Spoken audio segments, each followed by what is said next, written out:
কৃষ্ণ গোপাল করুণাময় রাম রাম হরি কৃষ্ণ গোপাল করুণাময় রাম রাম হরি কৃষ্ণ রূপে দৈবকীত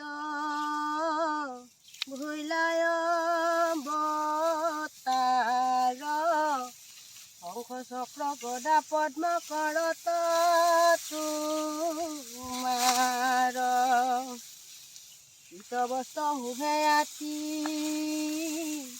শ্যামকলে বৰ কমল লোচন চাৰু অৰুণয় ধৰ সুন্দৰ নাসিকা কৰ্ণে মকৰ কুণ্ডল কণ্ঠত কৌস্তুভ হিৰে কীৰ্তি উজ্জ্বল আপাদলম্বিত বন মালা জলে গলে শুভে আতি শিৱোৎসৱ হল বক্ষস্থলে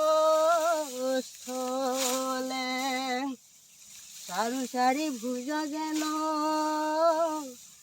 জানু লম্বিত কৰি কৰ সময়ুৰু বটুল বলিত চৰণ কমল যেন নৱ পদ্ম কোষ যাক দেখি ভকতৰ পৰম সন্তোষ প্ৰসন্ন বদন জলে অলকা তিলক বহুদেৱে দেখিলন্ত অদ্ভুত বালক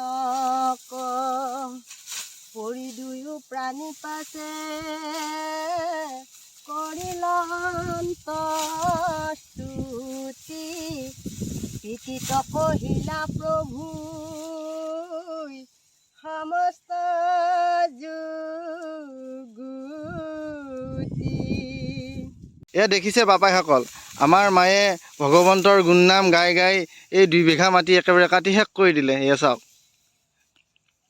এইখিনি যি গালি কৃষ্ণৰ ৰূপ বৰ্ণনাখিনি অৰ্থখিনি অকণমান অৰ্থ কৰি দিছোন বাৰু। অৰ্থ মানে কি আৰু, কৃষ্ণৰ যেতিয়া জন্ম পাইছিল তেতিয়া 4খন হাতেৰে জন্ম পাইছিল। তেওঁৰ 4খন হাতত 4টা অস্ত্ৰ, শংখ চক্ৰ গদা পদ্ম, আৰু তেওঁৰ গলত কৌস্তুভমণিটো 100 কোটি সূৰ্যৰ পোহৰ। তাৰপিছত আৰু তেওঁৰ গোটেই দেহাটো শ্যাম বৰণীয়া। সেই শ্যাম বৰণীয়া দেহাটোত তেওঁৰ হালধীয়া পীত বস্ত্ৰৰে তেওঁৰ সুন্দৰ দেহাটোত কেনেকৈ প্ৰতিফলিত হৈছিল সেইখিনি কৈছে।